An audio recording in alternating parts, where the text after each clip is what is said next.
वहां कभी जंगल था, राजा की शिकार गाह थी।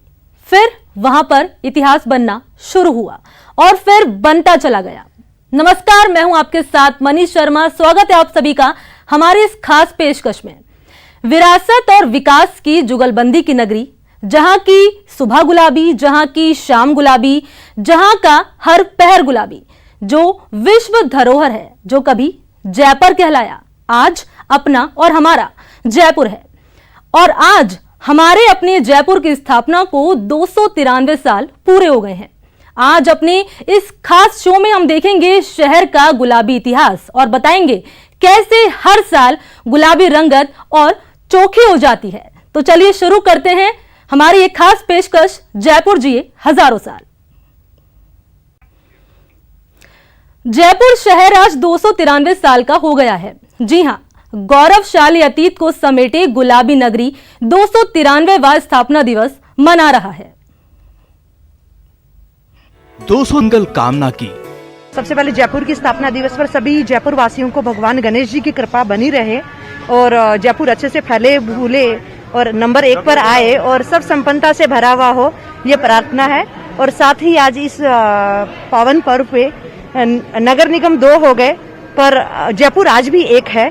तो मैंने मुनेश जी को निमंत्रण दिया कि हम साथ में मिलकर पूजा करेंगे गणेश जी की, और हमारी जयपुर की जो संस्कृति चली आ रही है अब तक, उसको हम हमेशा कायम रखेंगे। ये आज जयपुर स्थापना दिवस मना रहे हैं। जयपुर का जैसे यूनेस्को के माध्यम से जयपुर को हेरिटेज का दर्जा मिला, और अभी आपने सुना होगा मुनेश जी ने, जो जयपुर की हेरिटेज की मेयर है, उन्होंने कहा कि जयपुर को हम चाहे सीमाएं हमारी बटी हुई हो, बाकी हमारा मन एक है। ऐसा ही हमारे सौम्या जी ने बताया कि हम सब एक होकर और जयपुर के विकास में 4 चांद लगाने का काम करेंगे। 17 की रिपोर्ट।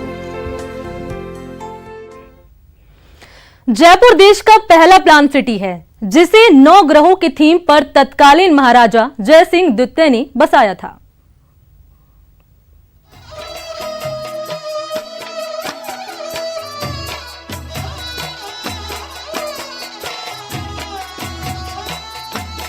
गुलाबी रंग में लिपटे खूबसूरत महल, हवेलियां और बाजार की लाजवाब खूबसूरती अपनी समृद्ध विरासत को संजोए ये है गुलाबी नगरी जयपुर, जो न सिर्फ राजस्थान की बल्कि अब ये पूरी दुनिया की शान है। देश का पहला प्लान सिटी, जिसकी खूबसूरती की कहानी 17वीं शताब्दी के शुरुआत में ही लिखी जाने लगी थी।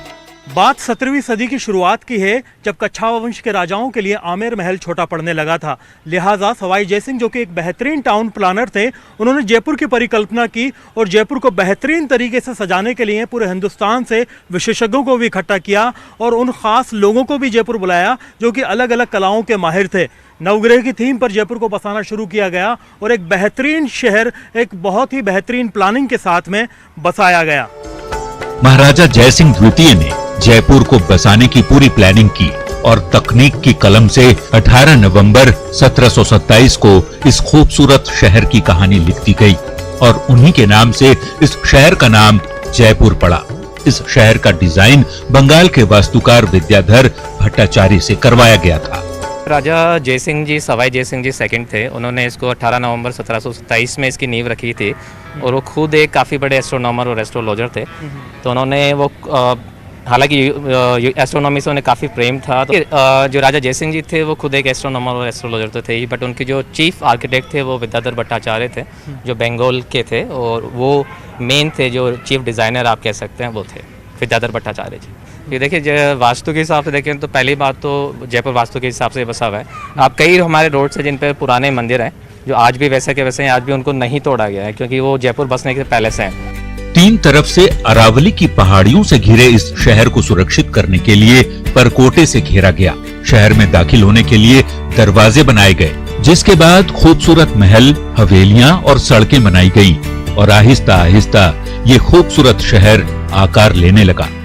जयपुर शहर को बेहतरीन और नायाब बनाने के लिए यहाँ पर तरह तरह के लोगों को और कारीगरों को इकट्ठा किया गया। शहर में 9 चौकड़ियाँ बनाई गई थी। कोशिश ये थी कि ये शहर पूरी तरीके से नायाब और बेहतरीन बने। जब ये शहर इतना समृद्ध था तो उसकी सुरक्षा के ऊपर भी विशेष फोकस किया गया। चारों तरफ अरावली की पहाड़ियाँ एक तरफ इस शहर को सुरक्षा मुहैया कराती थी तो दूसरी तरफ मजबूत परकोटा भी बनाया गया। इस 22 स्क्वायर किलोमीटर के शहर को 2 लाख की आबादी के लिए बसाया गया था। सबसे पहले गोविंद देव जी का मंदिर यहाँ बनाया गया और इस शहर के जो महाराजा होते थे वो सिटी पैलेस के अंदर निवास किया करते थे, जो इस शहर का दिल था।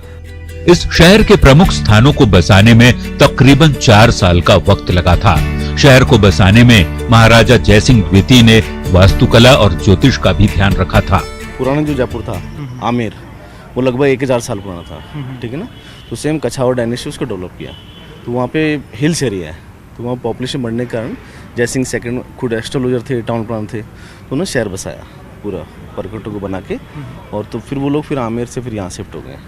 वहाँ पे हिल्स एरिया है, वहाँ पर रेनिंग प्रॉब्लम, पानी की प्रॉब्लम, तो यहाँ पे जयसिंह सेकंड ने उसको वास्तु के अकॉर्डिंग उसको डेवलप किया। विद्याधर भट्टाचार्य उनके वास्तुशास्त्र थे, तो उन सबसे राय मशवरा करके फिर इसको पूरे को उसको डेवलप किया। 7 जो गेट बनाए इसके, पूरा परकोटे को डेवलप किया। तो उस टाइम में जो मुगल्स और मराठा से जो उनको था प्रॉब्लम, तो इसलिए उसको सेफ्टी के हिसाब से उन्होंने उसको 7 गेट से बना के पूरा परकोटे को डेवलप किया। इस शहर को बसाने में किस तरह शानदार प्लानिंग की गई थी उसका अंदाजा इसी बात से लगाया जा सकता है कि शहर को बसाते वक्त यहाँ बारिश के पानी को स्टोर करने और बारिश के पानी की निकासी का खास इंतजाम किया गया था। महाराजा जयसिंह द्वितीय की इस शहर को बसाने की शानदार प्लानिंग का ही नतीजा है कि करीब 300 साल पहले बसा ये शहर आज भी दुनिया भर में अपनी खूबसूरती की अमिट छाप छोड़ रहा है। ये शहर शुरुआत में गुलाबी रंग में रंगा नहीं था, लेकिन साल 1876 में महाराजा सवाई राम सिंह ने इंग्लैंड की महारानी एलिजाबेथ के स्वागत में पूरे शहर को गुलाबी रंग से सजवा दिया था। तभी से जयपुर गुलाबी नगरी के नाम से भी जाना जाने लगा और अब ये खूबसूरत शहर यूनेस्को की वर्ल्ड हेरिटेज सिटी में शामिल होने के बाद न सिर्फ राजस्थान की शान है, बल्कि ये शहर दुनिया की भी शान बन चुका है। यही वजह है कि आज भी पूरी दुनिया के लोग इस शहर को काफी पसंद करते हैं और यूनेस्को ने इसे विश्व धरोहर की सूची में शामिल किया है। कैमरा पर्सन अमनदीप सिंह रंधावा के साथ में अरबाज अहमद, न्यूज़ 18 जयपुर।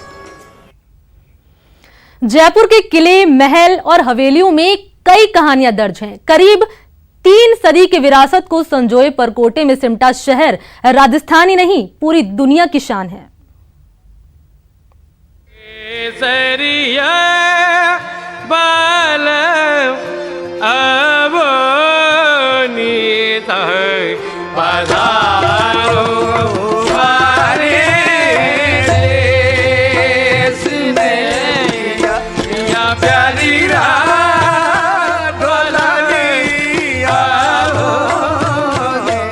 गुलाबी रंगत में रचा बसा शहर,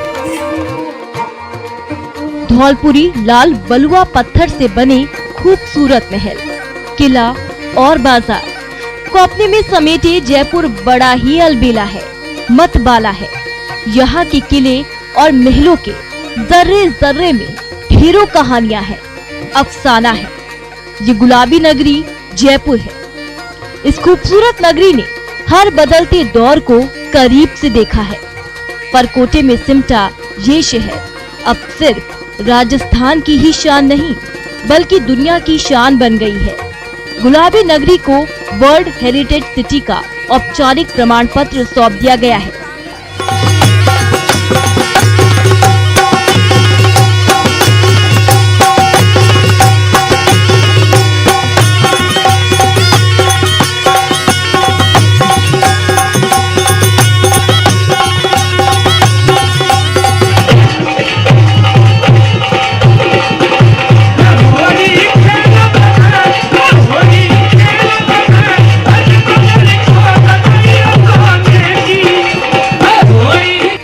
गुलाबी नगरी अब दुनिया के उन चुनिंदा शहरों में से एक है जो यूनेस्को से वर्ल्ड हेरिटेज सिटी का खिताब हासिल कर चुका है, जो न सिर्फ जयपुर के बाशिंदों के लिए बल्कि पूरे प्रदेश के लिए गर्व की बात है।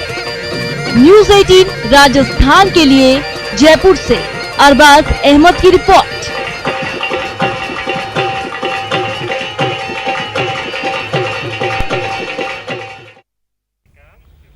यहां रुकते हैं छोटे से ब्रेक के लिए, जल्द लौटते हैं।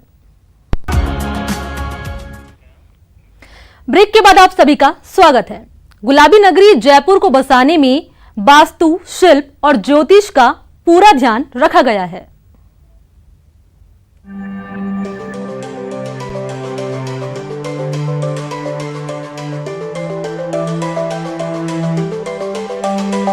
परकोटे से घिरी खूबसूरत गुलाबी नगरी यूं ही खास नहीं है।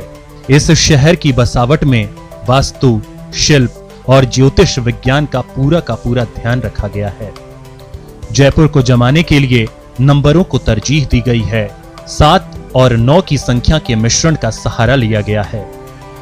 7 की संख्या सूर्यदेव के लिए और 9 की संख्या 9 ग्रह की थीम पर शहर को बसाया गया। शहर में 9 चौकड़ियां बनाई गईं। सिटी पैलेस 7 मंजिल का बनाया गया। शहर की हर सड़क 9 संख्या से जुड़ी है। कि ग्रहों के आधार पर ये जैसे 7 वार हैं और 9 ग्रह हैं, इन 9 ग्रह और 7 वारों के आधार पर किया। जयपुर शहर पूर्ण शास्त्रीय दृष्टि से, अंक शास्त्रीय दृष्टि से, ज्योतिषीय दृष्टि से, वैदिक दृष्टि से, क्योंकि यहाँ पर ही अश्वमेध यज्ञ हुआ और अश्वमेध यज्ञ के साथ इस जयपुर की स्थापना हुई। 7 का जो अंक है वो महाराज साहब के सूर्य को रिप्रेजेंट करता है, क्योंकि महाराजा साहब जो हैं वो सूर्यवंशी हैं। तो सूर्य भगवान जो हैं वो 7 घोड़े के ऊपर का उनका रथ होता है। उसी के आधार पे इन्होंने 7 दरवाजों का लिया है और 9 का मतलब 9 का अंक जो 9 ग्रहों से संबंधित लिया है। इन्होंने 9 ग्रहों को जोड़ करके उनको देखा गया। मेजर जो रोड है वो 108 फुट चौड़ी है। चौड़ा रास्ता जो है वो 108 फुट चौड़ा है। दूसरी जो सप्लीमेंट्री रोड है वो 54 फीट की है और तीसरी जो सप्लीमेंट्री के रोड के अंदर की जो रोड हैं वो 27 फीट की है। यानी 9 के अंक को उन्होंने आधार बना करके, वो 9 का अंक इसलिए आधार बनाया क्योंकि 9 ग्रह हैं और 7 जो है 7 का अंक उसने लिया है कि वो सूर्यवंशी होने की वजह से भगवान सूर्य को आराध्य मानते हुए वो 7 दरवाजे इन्होंने बनाए हुए। इस शहर की सुरक्षा के लिए महाराजा जयसिंह द्वितीय ने मजबूत परकोटे बनाए और शहर में दाखिल होने के लिए 9 विशाल गेट बनवाकर शहर की सुरक्षा को अभेद कर दिया था। जब जयपुर का परकोटा बनाया गया तो इसमें इन खास बातों का ध्यान रखा गया कि जयपुर का परकोटा वास्तु के लिहाज से बिल्कुल बेमिसाल हो। बेमिसाल होने के साथ साथ ही इसे इस तरीके का डिज़ाइन किया गया कि यहाँ पर सुरक्षा व्यवस्था भी बिल्कुल पुख्ता हो। लिहाजा 7 अलग अलग द्वार बनाए गए और वास्तु को बेहतर करने के लिए 9 चौकड़ियों का निर्माण किया गया। शहर में दाखिल होने के लिए अजमेर की तरफ रुख करने वाला अजमेरी गेट, गांव सांगानेर की ओर रुख करने वाला सांगानेरी गेट, घाट की गुनी की तरफ रुख करने वाला घाट गेट, पूर्व की ओर सूरजपोल गेट और उत्तर पूर्व की ओर गंगापोल गेट बनाया गया था। आमेर की ओर रुख करने वाला जोरावर सिंह गेट और पश्चिम दिशा में चांदपोल गेट बनाया गया था। हालांकि बाद में 2 गेट और बनवाए गए। जैसे कि गेट जो होता है उसको मारवाड़ी लैंग्वेज में पोड़ बोला जाता है। इस वजह से जी हाँ, चौकड़ी जो कि आप देखेंगे जो कि एक अलग से पहले यहाँ क्या होता थे 36 कारखाने बसाए गए थे जयपुर स्टेट्स के वक्त में, जो कि यहाँ जब जयपुर को बसाया गया था उस दौरान जो कि अलग से जो कि बहुत से कारीगरों को यहाँ पर जो कि जैसे आप देखें हमारे यहाँ जो कि चूड़ी बनाने वाले हैं, जो कि मूर्ति बनाने वाले हैं, जो कि बर्तन बनाने वाले हैं, तो इस तरह से जाति वाई जो कि 9 चौकड़ियाँ बनाई गई। उन 9 चौकड़ियों को सेफ्टी से देखते हुए कभी ऐसा मतलब यहाँ पर मेरे अपनी जो कि यहाँ जन्म होने के बावजूद मैंने कभी ऐसा कुछ ऐसा नहीं देखा, लेकिन कुछ दृष्टि से यहाँ पर कुछ ऐसा उल्टा सीधा होने लगा है जो कि अब सेफ्टी थोड़ा सा बहुत ज्यादा बढ़ा दी जाए तो बहुत अच्छा, सुरक्षित और शांत शहर रहा। परकोटे और मजबूत दरवाजों से शहर की सुरक्षा इतनी मजबूत हो गई कि किसी भी दुश्मन का शहर में दाखिल होना मुश्किल था। यही वजह है कि रियासत काल में आमेर रियासत को जीतना किसी रियासत के लिए सपना बनकर ही रह गया। आज 292 साल बाद भी शहर के दरवाजों को बंद कर दिया जाए तो शहर में दाखिल होना किसी के बस की बात नहीं। शहर को 9 हिस्से में बांटा गया है, जिसके 2 हिस्से में राजकीय इमारतें और राजमहल बनाए गए। शहर में काफी संख्या में मंदिर बनाई गई, जिसकी वजह से गुलाबी नगरी को छोटी काशी के नाम से भी जाना जाता है। मंदिर से लेकर हवेलियां, महल और चौकड़ियों में शानदार नक्काशी की गई है। लेकिन वक्त बीतने के साथ रखरखाव के अभाव में चौकड़ियों और दरवाजों की हालत खराब होती जा रही है। बड़े सैद्धांतिक दृष्टि से, जो शास्त्रीय दृष्टि से होना चाहिए वैसा शहर बसा करके दिया, लेकिन उस धरोहर को संजोए रखना सतपुत्र के लक्षण हैं कि हमें कोई चीज़ मिली है कि कुशल क्षेम की कोई वस्तु मिले, लेकिन उस मिलने से ज़्यादा महत्वपूर्ण है कि उसकी सुरक्षा और संरक्षा हम करते रहें। आज यहाँ के परकोटे की और इस जयपुर शहर की जितने भी चारों तरफ की मूल जो शहर है उसकी संरक्षा और सुरक्षा हम सब के हाथ में है। इनमें वास्तु का बड़ा विशेष ध्यान रखा गया। 9 नंबर का एक बहुत विशेष महत्व बताते हैं। जो गलियां हैं उनकी चौड़ाई 9, 18, 27 इस हिसाब से उन्होंने उसको करा। तो जब इतनी सारी चीज़ें जब शहर में देखने को हो तो नेचुरली इसका टूरिज्म मैप पे तो नाम है, लेकिन जब इतने बड़े यूनेस्को ने जब इसको अपनी तरफ से लिस्ट में नाम दिया है, तो जब और अंतर्राष्ट्रीय स्तर की जो और चीज़ें जो हैं यूनेस्को ने जिनको रिकॉग्नाइज किया है, उनमें बराबरी का दर्जा किसी शहर को मिलना अपने आप में एक बहुत बड़ी उपलब्धि मान सकते हैं। पर्यटन पे लगभग 2 गुना इजाफा होना चाहिए इससे। वैसे जयपुर पहले भी वर्ल्ड मैप पे है, पर अब इससे और ज़्यादा फर्क पड़ेगा और इसमें हमारी भी रिस्पॉन्सिबिलिटी ये बढ़ती है कि हम इसके हेरिटेज को बचा के रखें और यहाँ पे इधर उधर जैसे तैसे ऐसा ना हो कि इसको ख़राब करें और नई बिल्डिंग्स खड़ी कर दें, या इसके हमारी भी रिस्पॉन्सिबिलिटी बनती है। शहर में बनी वेधशाला जयसिंह की 5 वेधशालाओं में से एक विशाल है। ये वेधशाला मध्यकालीन भारत के खगोल विज्ञान की उपलब्धियों का जीवंत नमूना है। इसमें सबसे प्रभावशाली राम यंत्र है जिसका इस्तेमाल ऊंचाई नापने के लिए किया जाता है। इस वेधशाला को 2012 में ही यूनेस्को ने विश्व धरोहरों में शामिल कर लिया है और गुलाबी नगरी खुद विश्व की अनमोल विरासत बन गई है। यही वजह है कि आज भी जयपुर के 7 दरवाजे और यहाँ की 9 चौकड़ियाँ बेहद बेमिसाल हैं। कैमरा पर्सन अमनदीप सिंह रंधावा के साथ में अरबाज अहमद, न्यूज़ 18 जयपुर। तो चलिए इसी के साथ इस खास पेशकश में इतना ही। नमस्कार।